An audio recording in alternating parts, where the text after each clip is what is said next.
तो सभी को जय श्री राम। इस समय हम हैं भिलाई में। ब्रह्मा कुमारीज का यहाँ पर केंद्र है और हमारे साथ में हमारी दीदी बैठी हुई हैं। और जैसा कि आप सब लोग जानते हैं, विभिन्न जो धार्मिक मान्यताएं हैं उनको लेकर के हम चर्चाएं करते हैं और वो आपके समक्ष रखते हैं। तो आज हम इसी क्रम में यहाँ आए हुए हैं। तो सबसे पहले मैं दीदी, आप अपना थोड़ा सा परिचय दे दीजिए यहाँ का, और थोड़ा सा अपने बारे में, क्या आप मतलब आपका परिचय देते हुए यहाँ के बारे में थोड़ा सा बता दीजिए जन सामान्य को। ओम शांति।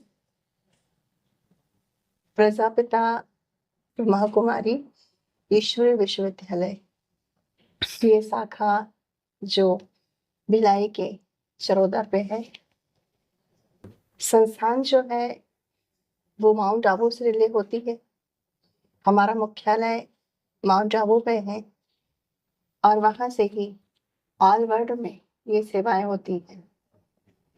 वर्तमान समय मुख्यालय से जो हमारी संस्था है विश्व में, वो 4,500 से भी ज्यादा सेवा केंद्रों के माध्यम से मानव समाज कल्याण अर्थ सेवा कर रही है, जहाँ विभिन्न वर्गों से सेवा होती है।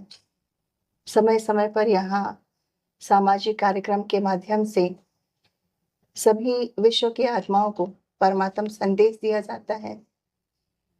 परमात्म संदेश से तात्पर्य कि आज हम भिन्न धर्मों से और भिन्न जातियों से जुड़े हुए हैं, लेकिन परमात्मा जो निराकार है, वह निराकार परमात्मा इस सृष्टि पर अवतरित होकर के सत्य गीता ज्ञान जो हम आत्माओं को सुना रहे हैं, और इसी गीता ज्ञान को सुन करके जो हम आत्माओं की सदगति होती और फिर सृष्टि में एक नव परिवर्तन आता है।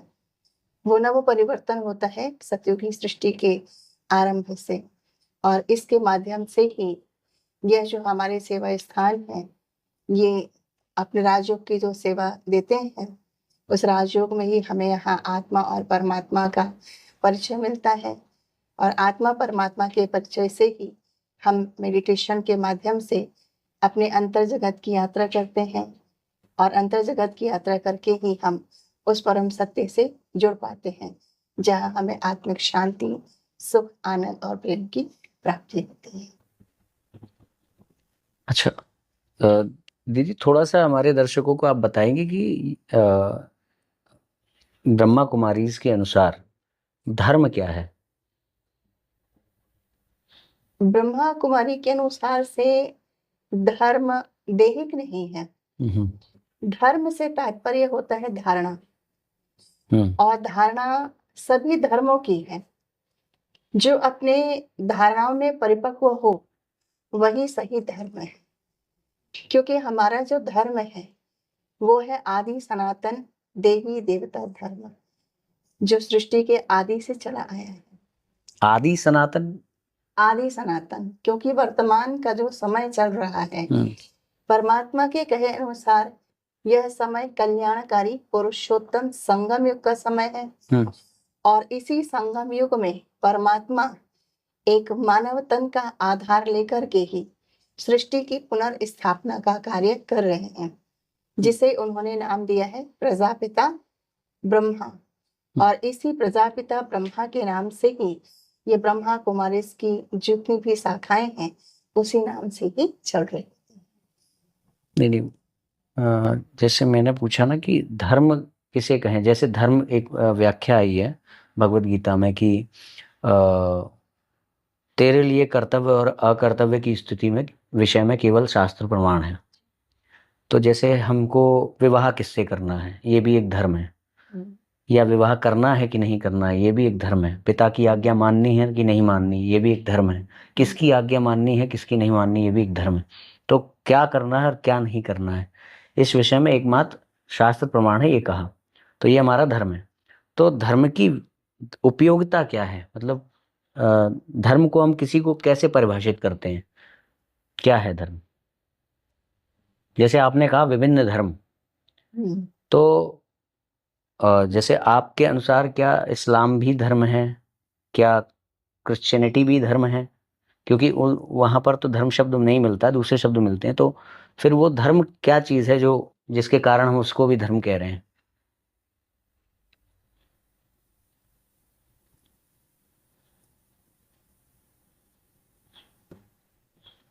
इसे कैसे समझाया जाए?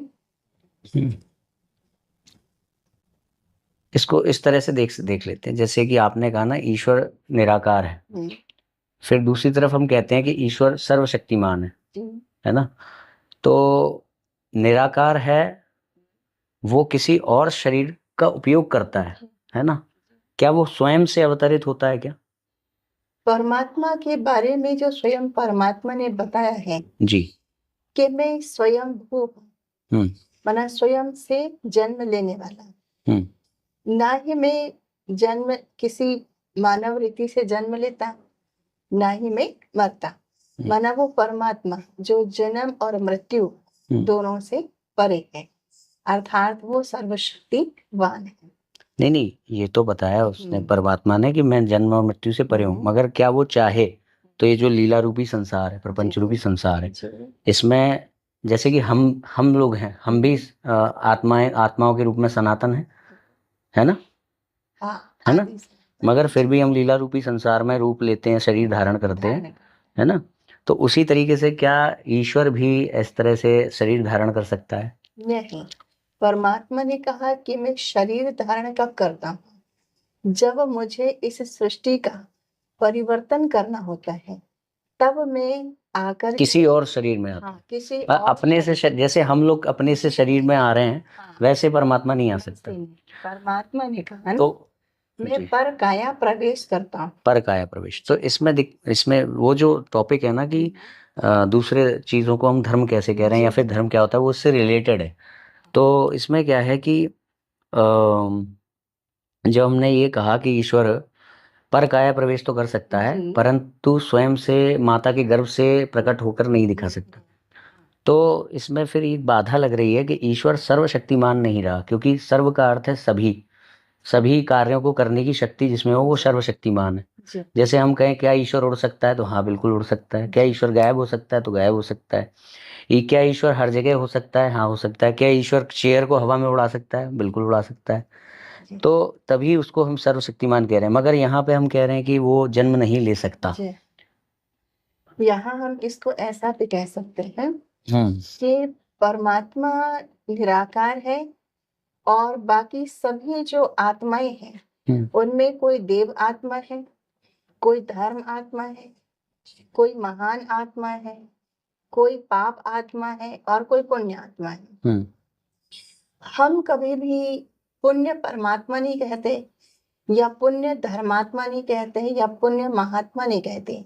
परमात्मा से तात्पर्य कि वो सर्वोपरि है, सर्वोच्च है, और बाकी जो आत्माएं हैं, चाहे वो देव आत्मा हो, धर्मात्मा हो, महान आत्मा हो, पुण्य आत्मा हो या पाप आत्मा हो, ये हम सभी आत्माएं जो है जो माता के गर्भ से जन्म लेती हैं, मृत्यु को प्राप्त करती हैं और फिर जन्म लेती हैं। और परमात्मा जो कि निराकार है, वो इस जन्म मरण के चक्कर से परे है। नहीं, वो तो परमात्मा अलग है और देव आत्मा अलग। नहीं, वो तो है, यदि वो चाहे तो वो कर सकता है, ले सकता है जन्म, या नहीं ले सकता? नहीं, परमात्मा चाहे तो जैसे उसका मन हुआ कि भाई मैं लीला में आऊं, खेलूं, कूदूं, या मतलब अपने मन से, ये नहीं कि उसको बाध्य है कि अभी आज, जैसे हम लोग अपनी मृत्यु को कंट्रोल नहीं कर सकते, मगर वो चाहे कि मैं अपने इच्छा अनुसार जब चाहूं तब शरीर को त्यागूं, मैं अपनी इच्छा अनुसार जब चाहूं तब आऊं। हमारे कंट्रोल में जन्म मृत्यु नहीं है, उसके कंट्रोल में है। तो क्या वो इस कंट्रोल के साथ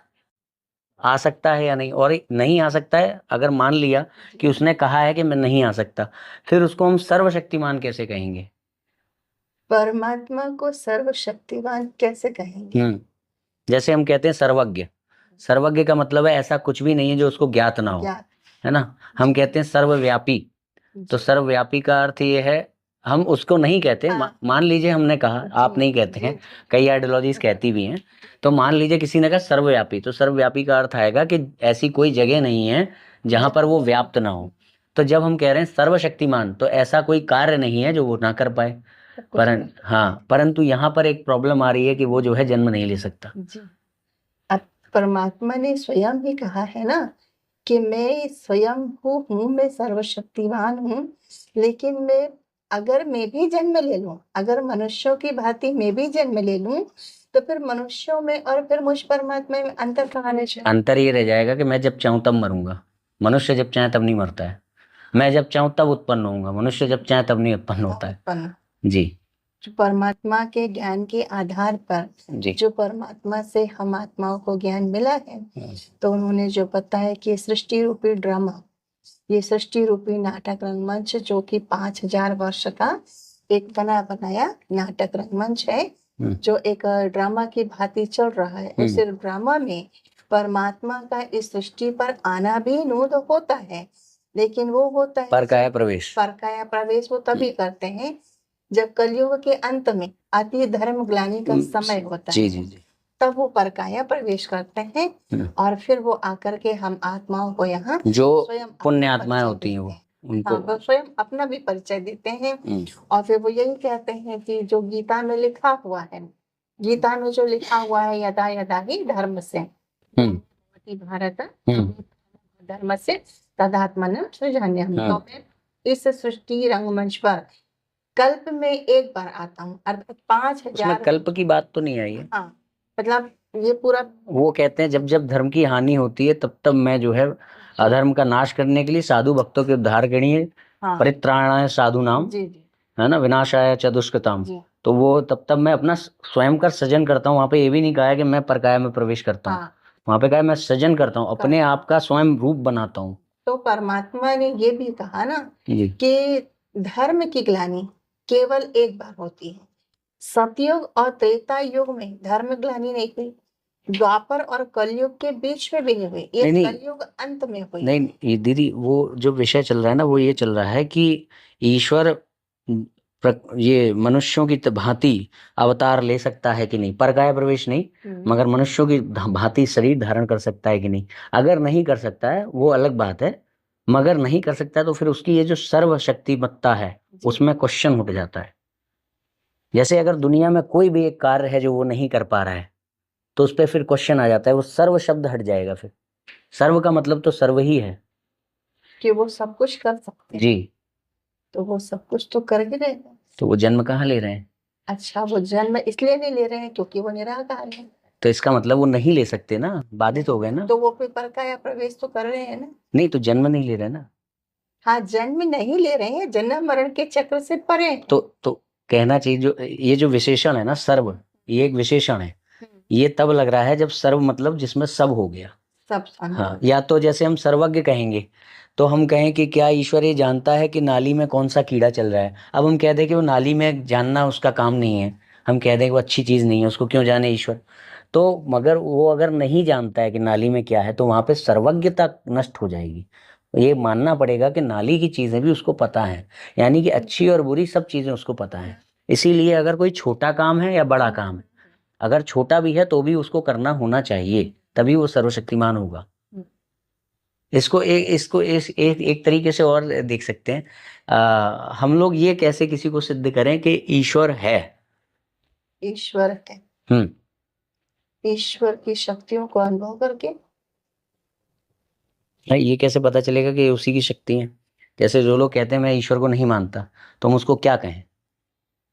जिस प्रकार देखा जाए, ये फैन चल रहा है, हम इस फैन के नीचे बैठे हुए हैं जी, और हमें ठंडी हवा लग रही है जी, तो हम केवल फैन को देख रहे हैं ना, क्योंकि वो स्थूल है जी, लेकिन हवा को तो नहीं देखा जा रहा है, उसकी हम महसूस कर रहे हैं ना। तो उसी प्रकार परमात्मा है ना, जो परमात्मा को हम अनुभव करते हैं ना, परमात्मा की शक्तियों को हम अनुभव करते हैं ना, लेकिन परमात्मा दिखाई नहीं दे रहा है, इसका ये मतलब तो नहीं कि परमात्मा नहीं है। नहीं, वो तो दिखाई देना और ना देना तो इस पर निर्भर करता है कि भगवान ने हमें जो इंद्रियां दी हैं उसमें से एक इंद्री उसने नहीं दी देखने वाली, जो ईश्वर को देख सके। मान लीजिए कि ईश्वर को देख सकने वाली इंद्री नहीं दी, तो नहीं देख पा रहे, अभी वो दे दे तो हो सकता है देख ले। तो उसके ऊपर वो है सामर्थ्य कि वो चाहे तो अपने आप को दिखाए, वो चाहे तो ना दिखाए, वो तो एक अलग बात है। मगर एक व्यक्ति, जैसे हमने कहा पंखा चल रहा है, तो पंखा चलने से सिद्ध होता है कि इसके पीछे कोई शक्ति काम कर रही है। उसी प्रकार से पूरी सृष्टि का संचालन हो रहा है, तो इसका मतलब है कि कोई पीछे शक्ति है। मगर इसमें दिक्कत ये आती है कि पीछे शक्ति है तो हम उस पीछे वाली शक्ति को शक्ति माने, ईश्वर माने, कि ये सोचें हो सकता है इसके भी पीछे कोई शक्ति होगी, फिर उसके भी पीछे कोई शक्ति होगी।